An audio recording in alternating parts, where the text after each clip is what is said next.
మరోవైపు మంత్రి కోమటిరెడ్డి సంచలన కామెంట్స్ చేశారు. అనర్హత వేటు పడుతుందని కేసీఆర్ రేపు అసెంబ్లీకి వస్తున్నారన్నారు కోమటిరెడ్డి. ఇక 10 ఏళ్లుగా సీఎంగా రేవంత్ రెడ్డి ఉంటారని, మార్పు అనేది ప్రచారం మాత్రమేనంటూ స్పష్టం చేశారు. ఇటీవల జరిగిన కేబినెట్ సమావేశంలో ఎలాంటి గొడవ జరగలేదన్నారు. కేసీఆర్ తెచ్చిన అప్పులకు తాము వడ్డీలు కడుతున్నామన్నారు. ఇక కేసీఆర్, హరీష్ రావు, కవిత, కేటీఆర్ కులగణనలో పాల్గొనలేదని, బీఆర్ఎస్ కు బీసీ కులగణనపై మాట్లాడే హక్కే లేదన్నారు. కొండగట్టు బస్సు ప్రమాదం జరిగి ప్రజలు చనిపోతే కేసీఆర్ వెళ్లలేదని, ఆయన ఇంట్లో కుక్క చనిపోతే మాత్రం డాక్టర్ను సస్పెండ్ చేశారంటూ మంత్రి ఎద్దేవా చేశారు.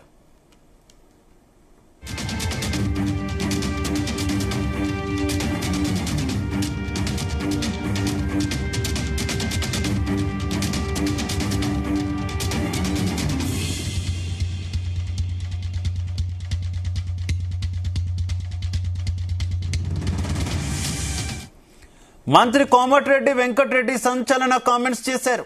అనర్హత వేటు పడుతుందని కేసీఆర్ రేపు అసెంబ్లీకి వస్తున్నారన్నారు. ఇక 10 ఏళ్ల పాటు సీఎంగా రేవంత్ రెడ్డి ఉంటారని, మార్పు అనేది ప్రచారం మాత్రమేనని స్పష్టం చేశారు. ఇటీవల జరిగిన కేబినెట్ సమావేశంలో ఎలాంటి గొడవ జరగలేదన్నారు. కేసీఆర్ తెచ్చిన అప్పులకు తాము వడ్డీలు కడుతున్నామన్నారు మంత్రి. ఇక కేసీఆర్, హరీష్ రావు, కవిత, కేటీఆర్ కులగణనలో పాల్గొనలేదని, బీఆర్ఎస్ కు బీసీ కులగణనపై మాట్లాడే హక్కు లేదన్నారు. కొండగట్టు బస్సు ప్రమాదం జరిగి ప్రజలు చనిపోతే కేసీఆర్ వెళ్లలేదని, ఆయన ఇంట్లో కుక్క చనిపోతే మాత్రం డాక్టర్ను సస్పెండ్ చేశారని మంత్రి కోమటిరెడ్డి ఎద్దేవా చేశారు. రైట్, ఇదే విషయానికి సంబంధించి మరింత సమాచారం మా కరెస్పాండెంట్ సతీష్ అందిస్తారు. సతీష్. శివ, ప్రజెంట్ మంత్రి కోమటిరెడ్డి వెంకటరెడ్డి ఢిల్లీలో ఉన్నారు. పలువురు కేంద్ర మంత్రులు కూడా కలిసి ఆయన ఇటు రోడ్లకు సంబంధించి కూడా, అంటే ఇటు కేంద్ర ప్రభుత్వం సంబంధించి నేషనల్ హైవేస్ కు సంబంధించి కూడా పలు ప్రాజెక్టు విషయంలో కూడా పలువురు కేంద్ర మంత్రులు కూడా కలిసి రాష్ట్రానికి రావాల్సినటువంటి నిధులు, గ్రాంట్స్ పై కూడా పలువురు కేంద్ర మంత్రులు కలిసి రిక్వెస్ట్ చేయడం జరిగింది. మరి అక్కడే ఇటు మీడియాతో కూడా మంత్రి చిట్ చాట్ చేశారు. ఈ చిట్ చాట్ లో కూడా పలు సంచలన వ్యాఖ్యలు కూడా చేయడం జరిగింది. మరి ప్రజెంట్ ఇటు అసెంబ్లీ సమావేశాలు కూడా రేపటి నుంచి కూడా బడ్జెట్ స్థాయి సంబంధించి కూడా స్టార్ట్ కాబోతున్నాయి.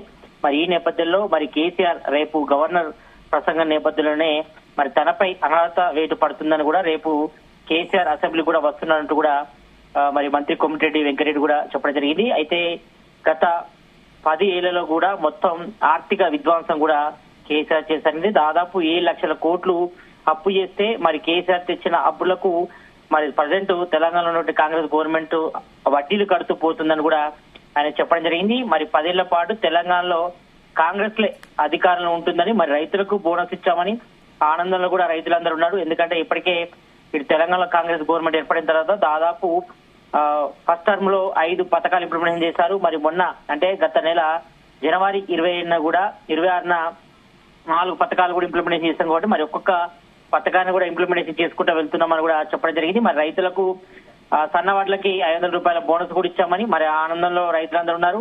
మరి దేశంలో ఏ రాష్ట్రం చేయలేని 2 లక్షల రుణమాఫీ తమ గవర్నమెంట్ చేసిందని కూడా చెప్పారు.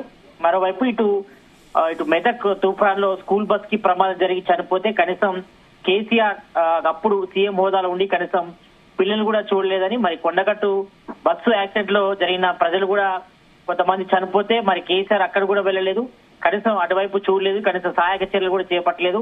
మరి మొన్న జరిగినటువంటి టన్నెల్ ప్రమాదంలో మరి వెంటనే ఇటు మంత్రులు గాని తను కోమటిరెడ్డి వెంకటరెడ్డి గాని ఇతర మంత్రులు గాని రియాక్ట్ అయ్యి అక్కడ సహాయక చర్యలు కూడా చేపట్టామని, మరి ఎస్సీబీసీకి సంబంధించి కూడా ప్రమాదం కూడా దురదృష్టకరమని కూడా ఆయన చెప్పడం జరిగింది. మరి కేసీఆర్ ఇంట్లో కుక్క చనిపోతే మాత్రం డాక్టర్ ని గతంలో సస్పెండ్ చేశారని, మరి ఆ రకంగా మరి ప్రజలు చనిపోతే మాత్రం కనీసం కన్నీరు కూడా పెట్టుకోలేదంటూ కూడా మరి మంత్రి కోమటిరెడ్డి వెంకటరెడ్డి కూడా వ్యాఖ్యలు చేయడం జరిగింది. మరోవైపు తెలంగాణ మూమెంట్ అప్పుడు మరి కేసీఆర్ దొంగ దీక్షలు చేశారని ఆయన కూడా విమర్శించడం జరిగింది. మరి మోడీ 15 లక్షలు ప్రజల అకౌంట్ లో వేస్తామన్నారు, కనీసం 2 కోట్ల ఉద్యోగాలు కూడా ఇస్తామని చెప్పారని, మరి ఎక్కడ కూడా మోడీ ఇచ్చిన హామీలు కూడా నిలబెట్టుకోలేదని, మరి తెలంగాణలో కాంగ్రెస్ గవర్నమెంట్ ఏర్పడిన తర్వాత ఒక్కొక్క హామీని కూడా తాము అమలు చేస్తున్నామని చెప్పారు. అయితే ఇటు సీఎం రేవంత్ రెడ్డి నాయకత్వంలో జరిగినటువంటి కేబినెట్ భేటీలో కూడా ఎలాంటి గొడవ జరగలేదని, మరి తమంతా కూడా యూనిటీగా ఉన్నామని కూడా చెప్తున్నారు మరి మంత్రి కోమటిరెడ్డి. మరి సీఎం గా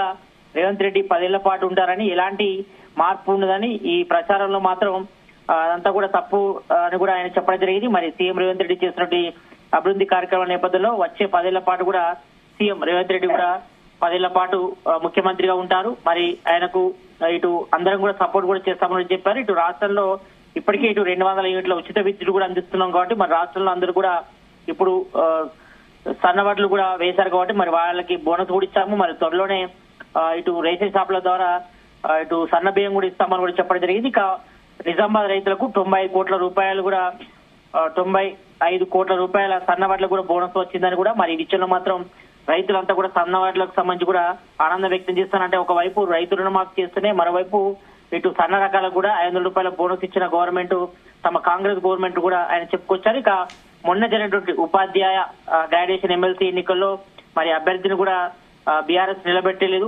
మరి అక్కడే తెలిసిపోయిందని మరి బీఆర్ఎస్ ఎన్నికలు పోటీ చేయడానికే భయపడుతున్న పరిస్థితి వచ్చిందంటూ కూడా మరి మంత్రి కోమటిరెడ్డి వెంకటరెడ్డి కూడా చెప్పారు. ఇక పార్లమెంట్ ఎన్నికల్లో ఇటు బీఆర్ఎస్ నేతలు కానీ ఇటు బీజేపీ కలిసి ప్రచారం చేశారని కూడా మరి వాళ్ళంతా కూడా చీకటి ఒప్పందం చేసుకున్నారని చెప్పారు. మరి మొన్న జరిగినటువంటి ఎమ్మెల్సీ కానీ అదేవిధంగా గ్రాడ్యుయేషన్ సంబంధించిన ఎన్నికల్లో కూడా మరి ఇటు బీజేపీకి కూడా అంతర్గతంగా కూడా బీఆర్ఎస్ సపోర్ట్ చేసిందంటూ కూడా మంత్రి కోమటిరెడ్డి వెంకటరెడ్డి కూడా చెప్పడం జరిగింది. మరి రేపైతే మాత్రం గవర్నర్ ప్రసంగం సందర్భంగా కేసీఆర్ రేపు అసెంబ్లీ కూడా హాజరవుతున్నట్టుగా చెప్పారు. మరి మొత్తానికైతే మాత్రం ఇటు పలు సంచలన వ్యాఖ్యలు కూడా చేశారు మంత్రి కోమటిరెడ్డి వెంకటరెడ్డి. ఎందుకంటే మొదటి నుంచి కూడా ఇటు తెలంగాణలో కాంగ్రెస్ గవర్నమెంట్ ఏర్పడిన తర్వాత కూడా పలు అభివృద్ధి కార్యక్రమాలు మరి తాము గవర్నమెంట్ అమలు చేస్తున్నా కూడా మరి ఓర్వలేని తరంగా ఇటు బీఆర్ఎస్ ఈ రకంగా మాట్లాడడం పట్ల కూడా ఆయన తీవ్రంగా విమర్శలు చేయడం జరిగింది. శివ. Right, okay.